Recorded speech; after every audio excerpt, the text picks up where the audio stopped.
Bienvenidos, esto es el Español Digital, la verdad sin complejos. Nuestro programa La Lupa, yo soy Paco Vendala y hoy tenemos aquí pues a un invitado de honor, nada más y nada menos que al padre don José Manuel Martínez Guisasola. ¿Cómo está, padre?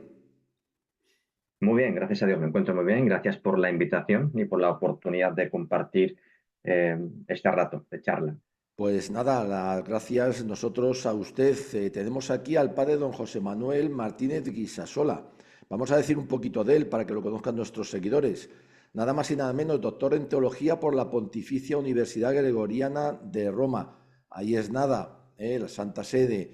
Profesor titular en la Facultad de Teología San Isidoro de Sevilla y además ha sido nombrado en el 24 como vicepresidente también de su Facultad de Teología. Se hace cargo de todo. Mucho trabajo, padre. Profesor también de Sí, teología en el Instituto Superior de Ciencias Religiosas. Seguimos teniendo trabajo. Ha sido director de la revista académica Cuadernos Isidorianum del 20 al 24 y de la Biblioteca Benedicto XVI. No para.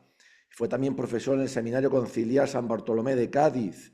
Seguimos. Y además tiene un primer libro, vamos a hablar del segundo, que se llamó La ideología de género, génesis filosófica, desarrollo doctrinal e incursión jurídica. Padre, ¿tiene tiempo para algo, aparte de decir misa todos los días, lógicamente? sí, bueno, hay poco tiempo, es verdad, pero con una buena planificación y organización, pues se puede sacar tiempo para el estudio, la investigación y también para las labores pastorales, Claro, lógicamente, la labor pastoral es lo más importante, pero el sin duda padre, alguna. claro, no cabe duda, sí, sí. Padre, nos ha llamado la atención muchísimo. Acaba de publicar un libro muy interesante. Ahí lo tenemos. ¿Sí? Es un libro, vamos a colocarlo un segundín. Es un libro que nos ha llamado la atención. Toca un tema muy actual y un tema polémico, rabiosamente polémico, en el que hay mucha discusión. El libro ahí lo tenemos. Es neomarxismo, el feminismo, marxismo y género, de la batalla económica a la batalla cultural. Es un libro, yo creo que muy interesante, muy importante. El tema, por supuesto, es crucial. Padre, ¿qué es el neomarxismo? ¿Existe el neomarxismo? Bueno, es verdad que hay una discusión con respecto al término, al concepto.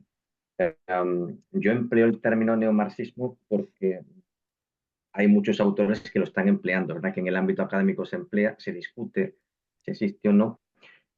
Lo que llamamos neomarxismo, o al menos en esta obra, lo que se denomina neomarxismo, es a esa articulación hegemónica de distintos movimientos monopolizado y redirigido por lo que se conoce como el metacapitalismo.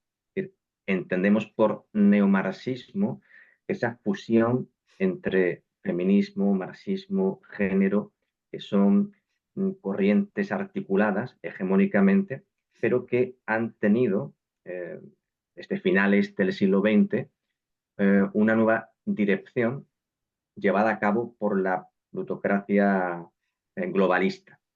Y es a eso a lo que denominamos neomarxismo. Ya. Neomarxismo, feminismo, marxismo y género de la batalla económica, la batalla cultural, lo ha publicado en Almuzara en el sello Secotia. Padre, ¿es un tema difícil incluso para un sacerdote o todo lo contrario? Un sacerdote está casi más acreditado y sobre todo usted que es especialista en teología, antropología y demás para tratar este tema tan polémico.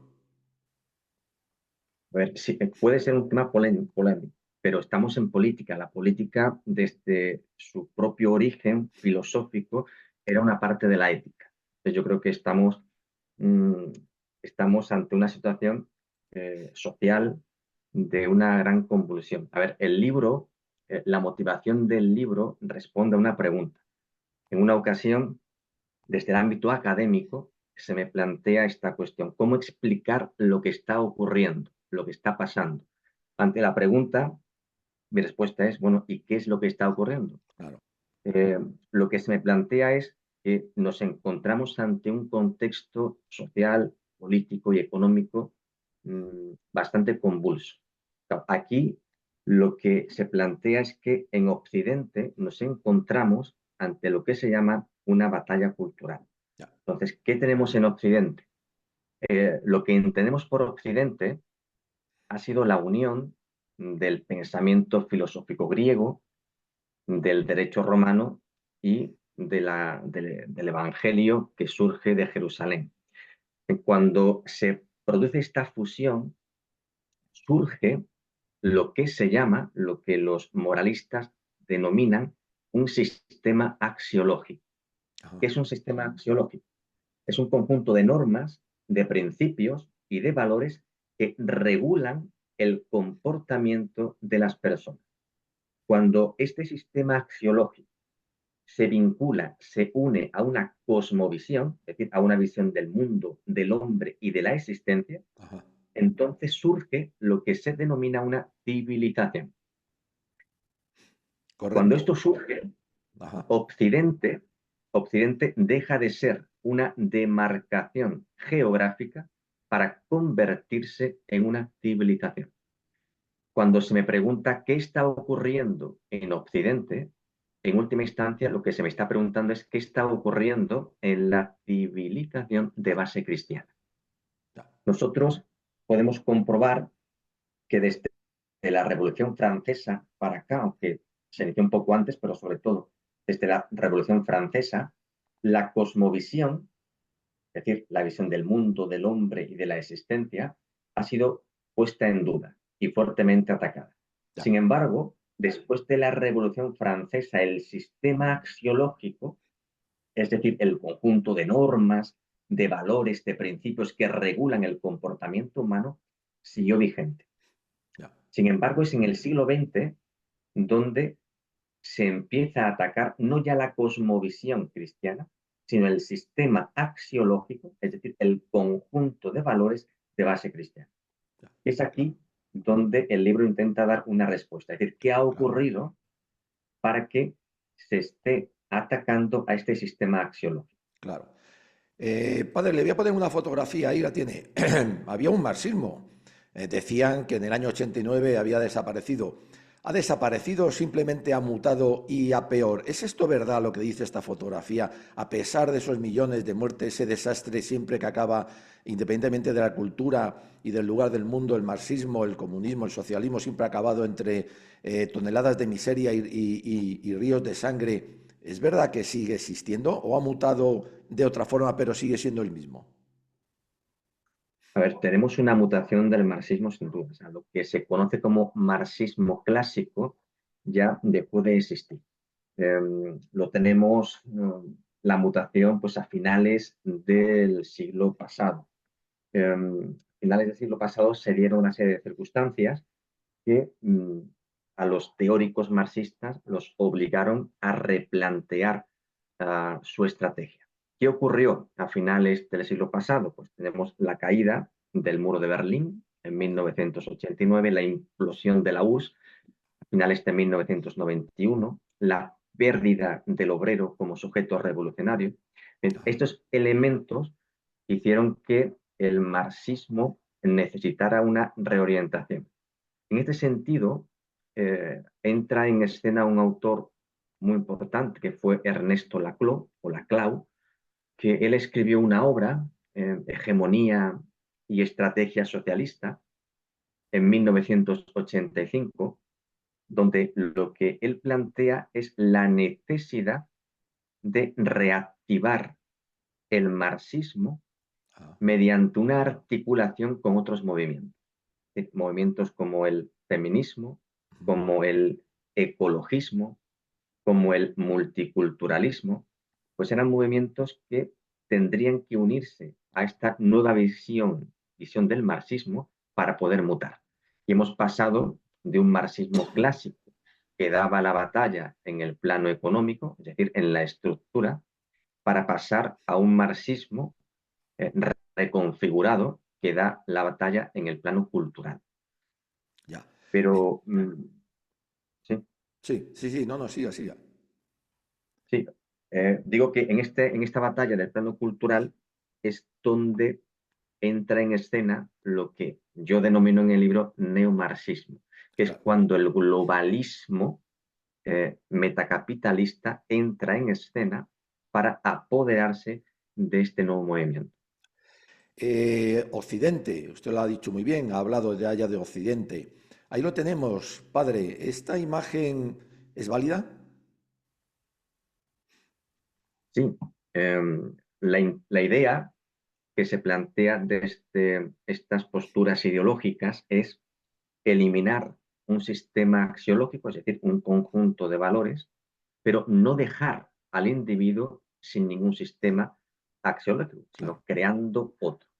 Luego el neomarxismo tiene que eliminar primero un conjunto de valores, principios y normas que han regulado la vida de los occidentales durante siglos para construir otro sistema basado en el consenso, donde los valores no dependen de la naturaleza humana, sino del consenso sociopolítico.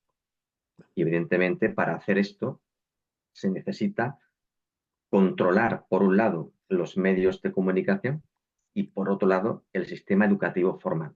Y esto lo estamos viendo, no hay ninguna ideología que se pueda imponer si no es a través del monopolio del sistema educativo. Entre otras cosas, porque una ideología siempre es contraria a la realidad Claro. y, por tanto, necesita controlar los sistemas educativos para poder formar la mente de los nuevos ciudadanos. Padre, en España esa penetración, esa destrucción y a su vez sustitución por otra nueva ideología, digamos, neomarxista, está siendo más profunda, más destructiva que en otros países también de Occidente, o vamos a la par. En general, está ocurriendo a la par en la inmensa mayoría de los países de Occidente. Eh, Quizás es verdad que al principio, sobre todo en España, del 2004 más o menos al 2010, 11, 12, pues fueron años de una enorme aceleración de estas consignas ideológicas. Lo hemos visto en la enorme cascada de leyes sesgadas ideológicamente que se promulgaron en nuestro país. Pero España no es un caso aislado. Está presente en Francia, en Inglaterra, está presente en Estados Unidos, en Canadá, en general, en una enorme cantidad de países occidentales. Claro, Lo curioso es que precisamente en los países de Europa del Este, la incursión de esta ideología es mucho más lenta y sí existe un ataque importante, o al menos una posición férrea por parte de las sociedades de los países de Europa del Este para impedir que esta ideología entre en sus fronteras. Esto es una muestra también clara de que esta ideología de género y este neomarxismo detrás está subvencionado sin duda alguna por un metacapitalismo que intenta eliminar las fronteras para crear lo que se está denominando ese nuevo orden mundial. ya. Ese orden mundial, padre, decíamos de pequeños que los extremos se tocan. ¿Se han tocado el capitalismo más cruel con el marxismo o neomarxismo más aberrante? Sí, sin duda. Esto, a ver, no es fácil explicarlo, tiene su origen en la creación de lo que se denomina el Club Bilderberg, que fue Ajá. creado en 1954 por Rockefeller. Mm, Cuando se crea este club, eh, su, digamos que su intención originaria era luchar contra el comunismo, sobre todo en Europa, y sobre todo también el parar esa corriente antiamericana que estaba surgiendo en muchos países europeos, sobre todo a partir de la aplicación del Plan Marshall Sí. mm, después de la Segunda Guerra Mundial. Eh, y ese fue su origen. El Club Bilderberg albergaba pues, a los países de América del Norte, Europa Occidental y Asia Oriental, concretamente Japón. Sin embargo, a partir de 1970, sobre todo con la creación de la Comisión Trilateral, también Ajá. creada por Rockefeller, donde se invita a un gran teórico, el polaco Brzezinski, que era profesor en Columbia, la Universidad de Columbia, él es el primero que empieza a teorizar que sería importante que para la creación de ese nuevo orden mundial y por tanto para la creación del hombre nuevo, sería necesario incluir las reflexiones marxistas en los debates del Club Bilderberg y también de la Comisión Trilateral. Y es a partir de aquí, a partir de 1970, de esta década, donde se empieza a tomar en cuenta la filosofía marxista para vincularla al metacapitalismo. A fin de cuentas, el objetivo era el mismo, era crear un nuevo orden mundial y un nuevo hombre. Y en este sentido, el Club Bilderberg y la Comisión Trilateral pues, han trabajado para provocar esa fusión entre el metacapitalismo globalista con este nuevo marxismo reconducido y reconvertido, pasando de lo económico a lo cultural. Padre, ha nombrado usted al Club Bilderberg, prácticamente ha nombrado a la bicha. Yo ahora voy a hacer una pregunta que no tiene que ver nada con el libro, pero que viene muy digamos, muy a cuento, ¿no? Y digamos, importante. A ver, el Club Bilderberg. Padre, esto es como, no sé, como las meigas. ¿La masonería existe o es algo que nos inventamos y no tiene nada que ver con el Club Bilderberg? A ver, la masonería existe, sigue existiendo y está más viva que nunca. Y evidentemente no se puede entender ni el Club Bilderberg ni la Comisión Trilateral sin la masonería. Entre otras cosas, porque los fundadores del Club Bilderberg son masones de tradición familiar. Claro. Ahí tenemos todo el clan Rockefeller que, que está muy vinculado a la masonería. Sin duda alguna, la masonería se encuentra detrás de este nuevo globalismo que pretende crear un nuevo orden mundial y un nuevo hombre. Claro. Padre, seguimos con el libro. Usted en el libro nombra cosas que, bueno, a mí me han sorprendido porque, digamos, bueno, se han oído, pero yo creo que no siempre, digamos, se nos han explicado bien. Una es esta, los principios Yogyakarta. ¿Nos puede hablar de ellos? Sí, a ver, la idea que se plantea es eliminar un sistema axiológico y planteando como alternativa uno nuevo. Una ideología no se puede imponer si no es a través de decretos legislativos. Entonces, la ideología necesita una cobertura legal. No. Y la cobertura legal a los principios ideológicos los tenemos, por un lado, los principios de Yogyakarta y en la Agenda 2030. Ajá. Los principios de Yogyakarta, que se redactan del 6 al 9 de noviembre del año 2006 en la ciudad de Yogyakarta, en Indonesia, son unos principios, están compuestos por 29 principios que tienen un objetivo común. El objetivo es cambiar las leyes, los sistemas educativos y las actitudes de los ciudadanos con respecto a dos nociones, la orientación sexual y la identidad de género. Ajá. Con esto lo que se pretende es inculcar en distintas naciones una cascada de leyes que estén enfocadas precisamente en esta definición de orientación sexual y de identidad de género que se da en los documentos de los principios de Yogyakarta. Ya. Junto con esto tenemos la Agenda 2030, que es pues, también el intento de dar cobertura jurídica a estas ideologías.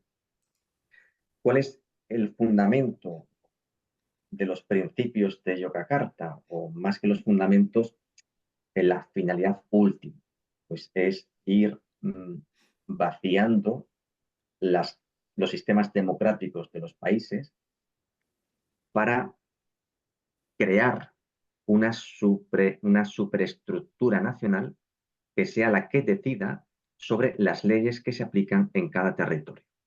Ya. Porque Si tenemos en cuenta estos principios, al igual que la Agenda 2030, pues detrás tenemos a un grupo de burócratas que nadie los ha votado, Claro, nadie los conoce, nadie sabe lo que están diseñando y sin embargo se ponen a planificar agendas y a planificar y confeccionar leyes para posteriormente ser aplicadas a las distintas naciones, ¿no? Y esta es la situación en la que nos encontramos también actualmente.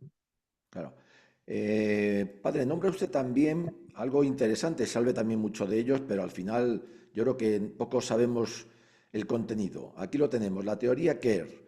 ¿Qué nos puede decir de ella? Bueno, la teoría queer surge a finales del siglo XX. Se debe sobre todo a las aportaciones filosóficas de Judith Butler. El término queer es un concepto peyorativo que se empleaba en inglés a partir del siglo XVIII para designar a aquellas personas que tenían una conducta sexual fuera de la ley, pero que a finales del siglo XX hay una corriente eh, ideológica que asume el concepto para reivindicar su estilo de vida. Ya, La teoría queer tiene como principio la subversión del orden moral y, por tanto, presentar determinadas conductas sexuales que han sido tipificadas siglos atrás como delictivas, pues presentarlas como normales, de tal manera que se pretende presentar ciertas prácticas sexuales al mismo nivel que la heterosexualidad. Básicamente es lo que se pretende y lo que se busca con la teoría queer. ya. Padre, existe desde el principio de los tiempos una lucha del mal contra el bien. Va adquiriendo diversas formas. Es como los miuras, ¿no? Desarrollan inteligencia, nada más salir a la plaza enseguida y son por eso los que más se llevan los toros por delante. Estamos asistiendo a una nueva forma de la lucha del mal contra el bien, que ha ido mutando, lógicamente, y aprendiendo de sus errores. Sin duda, la lucha entre el bien y el mal está en el origen de la humanidad y es verdad que el libro es una obra académica eh, que se centra en el análisis filosófico, sociológico de la realidad que nos toca vivir. Pero hay un componente que no está presente en el libro, que es un componente espiritual, Ajá, que se ha obviado por motivos que a lo mejor no ven al caso, pero en ese componente espiritual sí está, sin duda alguna, esa batalla entre el bien y el mal. Cuando se analiza muchos de los documentos que están detrás de la creación de este nuevo orden mundial, sin duda alguna, cuando uno los lee, puede ver perfectamente una mano luciferina detrás de ellos, sobre claro.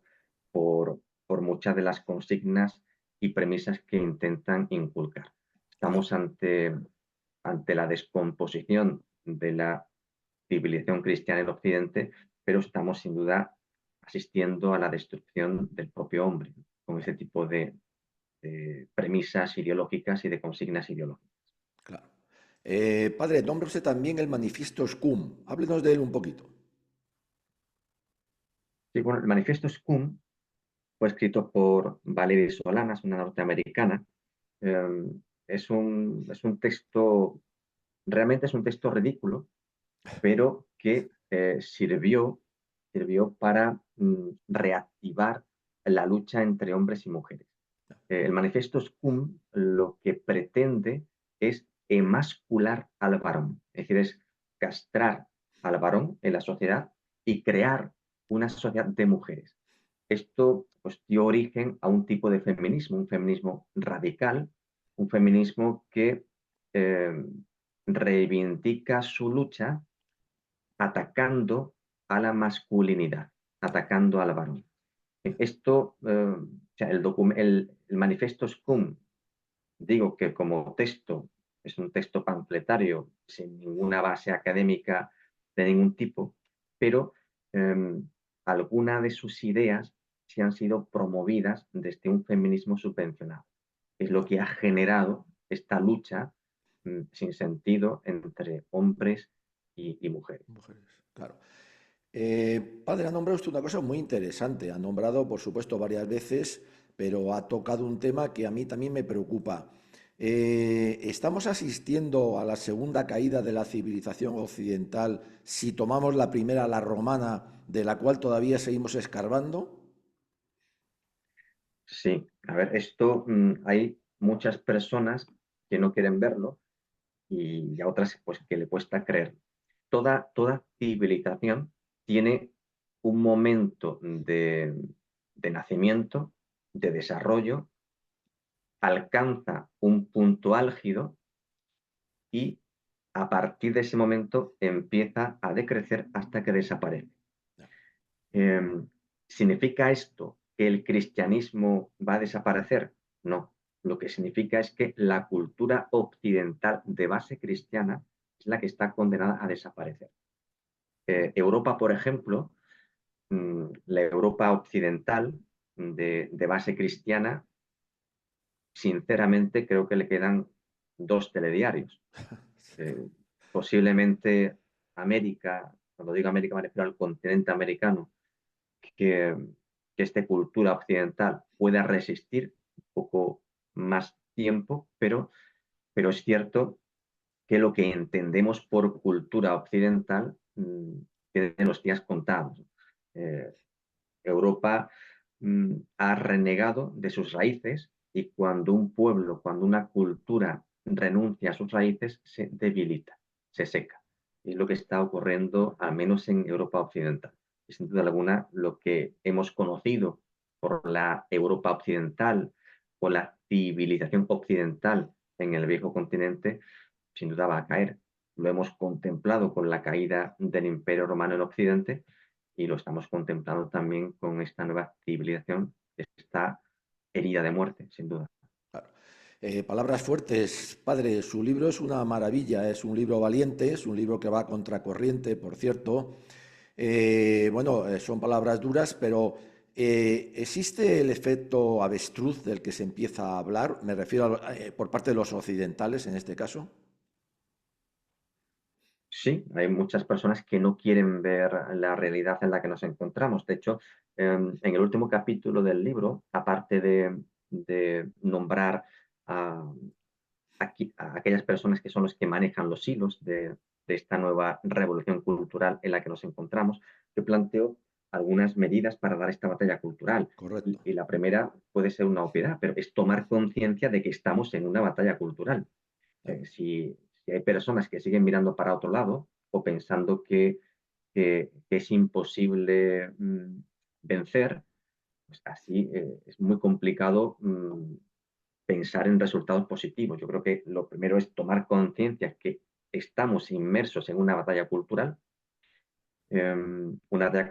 contra las raíces cristianas, contra la tradición, porque no olvidemos que para una revolución cultural, la tradición cultural siempre es el enemigo a batir. Claro. Si una revolución pretende trastocar los cimientos de una cultura, entonces hay que acabar con la tradición que transmite los valores de esa cultura. Por eso es tomar conciencia de que estamos ante esta situación, ante esta batalla cultural, y hay que estar preparados para poder salir en escena y dar la batalla cultural, sin duda alguna. Claro. Pero, padre, a veces se dice que las crisis no son crisis, por grandes que sean o profundas, sino que son crisol para algo nuevo y mejor. ¿Puede ser? Sí, de hecho esa es la esperanza que tenemos que tener. ¿Cómo terminará esto? A ver, el neomarxismo, tal y como se plantea en la obra, pretende crear un nuevo sistema axiológico, un nuevo orden mundial y también un nuevo hombre, una nueva antropología. Ah, Pero todo lo que se crea al margen de la realidad o en contra de la misma naturaleza humana está condenado a fracasar. Luego, crear una visión nueva del hombre en contra de la naturaleza misma del hombre, claro, está condenada a fracasar. Y yo estoy completamente convencido de que este neomarxismo, que es la fusión de ese marxismo renovado con el feminismo, con la teoría de género, con ese indigenismo, ese ecologismo, sí, y todo esto monopolizado por la plutocracia globalista, yo no tengo ninguna duda que va a caer por su propio peso, porque no se puede ir contra la naturaleza. claro. Y toda esta ideología es una ideología antinatura, sin duda alguna. Claro. Pero, padre, los milagros hay dos condiciones. Uno, la fe, por supuesto, y otro también la voluntad de querer que se produzca el milagro. Así nos lo enseña el Evangelio. No hay un solo milagro en el Evangelio en el que, concedido por nuestro Señor, en el que no haya una fe por parte, por ejemplo, del leproso, y además el leproso va a unos cuantos kilómetros detrás de nuestro Señor para pedirle que, hombre, que por favor que le sane, ¿no? Bueno, fe, no sé cómo andamos, pero también hay que poner entonces voluntad, trabajo, ganas, ánimo, libros, enseñanzas, ¿no? Sin duda. A ver, hay una actitud mm, dentro de los cristianos que, en mi opinión, es errónea. Es una actitud que consiste en no inmiscuirse en las cuestiones políticas. Esa Claro, actitud apolítica de muchos cristianos es errónea. Es muy bien, verdad que la voluntad es importante también la oración, es claro, importante tener fe y claro, confiar, pero Dios no va a hacer por ti lo que tú puedes hacer por ti mismo. claro, muy bien, Hay, eh, nosotros tenemos que hacer lo posible. muy Lo bien, imposible se lo dejamos a Dios. muy bien, Y en este sentido, yo creo que lo posible como iglesia todavía no lo hemos hecho. En este sentido, creo que la iglesia tiene que asumir una actitud de batalla cultural. No se puede esconder, no puede mirar para otro lado. muy bien, Tiene que ser consciente de que se está atacando al sistema axiológico de base judeocristiana, que se está atacando, por tanto, una civilización, que se está atacando una fe, que se está atacando una cosmovisión del mundo, del hombre y de la existencia, y que nos jugamos muchísimo. claro. En ese sentido, pues yo animo a todos los creyentes y no creyentes, pero que compartan su preocupación por esta batalla cultural, a que se unan, que sean valientes, que no se escondan y que defiendan lo que realmente merece la pena. Ha nombrado antes, se nos acaba el tiempo, qué pena, padre, una maravilla el libro y una maravilla su plática. Ha nombrado antes que esto tiene una raíz luciferina, es la vieja lucha del mal contra el bien. Bueno, en ese caso también su objetivo es la condena de las almas, cuanta más mejor. Sin duda. Lo peor de esta batalla en la que nos encontramos, lo peor de esta convulsión política y de esta ideología son las almas que se están perdiendo. Claro, Eh, porque hay muchísimas personas que están eligiendo un camino de autodestrucción personal. Y en ese sentido, la Iglesia tiene también como misión ser luz en medio de esta situación de tiniebla en la que nos encontramos. Porque la batalla cultural hay que darla, en primer lugar, por caridad cristiana, claro, por caridad con respecto al prójimo. claro, Em, Tomar conciencia de que hay personas que se están perdiendo, claro, por respeto a ti, por cariño a ti, te digo, ten cuidado, porque como dice Dios en la Escritura, parafraseando el libro del Deuteronomio, pongo ante ti dos caminos. Uno conduce a la vida, el otro conduce a la muerte. Escoge. Y el camino de la vida se está ocultando y se está presentando a la sociedad un único camino, pero un único camino que no conduce a la vida, conduce a la muerte. Y este es claro. el problema. Claro. Padre, esto es digamos, un caballo degenerado que vaya a galope tendido. ¿Podemos tirar de la rienda? Pues hay que tener la esperanza. Yo creo que sí. Es un caballo desbocado, muy fuerte, muy difícil de controlar, sobre todo porque estamos dando una batalla contra un sector que controla todo, Claro, tiene un poder pantagruélico. Controlan los medios de comunicación, controlan las grandes editoriales, controlan los focos de creación de cultura, controlan las universidades. Es muy difícil, pero, pero volviendo al símil bíblico, si David pudo contra Goliat, pues ¿por qué no se puede volver a repetir la historia? claro, muy bien. Padre, se nos acaba, perdón, el tiempo ahora. Bueno, hemos hablado con don José Manuel Martínez de Quisasola, tenemos aquí su libro, es una maravilla, es muy importante, es un libro además de un cirujano, porque no deja puntadas sin hilo sin tocar, porque además profundiza en todo y porque además da soluciones luego al final, que es también muy importante, porque no solamente hay que quedarse en decir lo que pasa, sino cómo podemos solucionarlo debido al mal que es. Padre, un minuto para que mande un mensaje a nuestros seguidores, el que quiera, de lo que quiera. Bueno, pues animo a los seguidores a que lean el libro, sobre todo porque, como bien se ha comentado, al final pues se da unas soluciones para poder afrontar esta batalla cultural. La idea es no tener miedo, no esconderse, hay que ser consciente de que nos jugamos muchísimo, estamos ante un cambio de civilización. El cristiano no tiene nada de qué avergonzarse, al contrario, los valores cristianos siempre han humanizado porque obedecen y responden a la verdadera naturaleza del hombre. Pues animo a todos a afrontar con valentía esta batalla cultural en la que nos encontramos. Y aprovecho Estupendamente. también para agradecer a Francisco Vendala pues, la oportunidad de presentar este libro aquí y esta conversación que ha sido realmente bastante grata. Pues para nosotros un placer, de verdad un honor, neomarxismo, feminismo, marxismo y género. Hay que dar esa batalla que nos dice su autor, don José Manuel Martínez Guisasola, un especialista, teólogo, antropólogo, y no tenemos que hacer nada más que agradecerle, padre, de verdad, no solo este tiempo, sino su libro, y que vengan más porque necesitamos todos conocer la verdad de lo que nos está ocurriendo. Padre, un fuerte abrazo, que siga bien y que Dios le siga bendiciendo, que es lo más importante. Muchísimas gracias y un abrazo a todos. Un abrazo.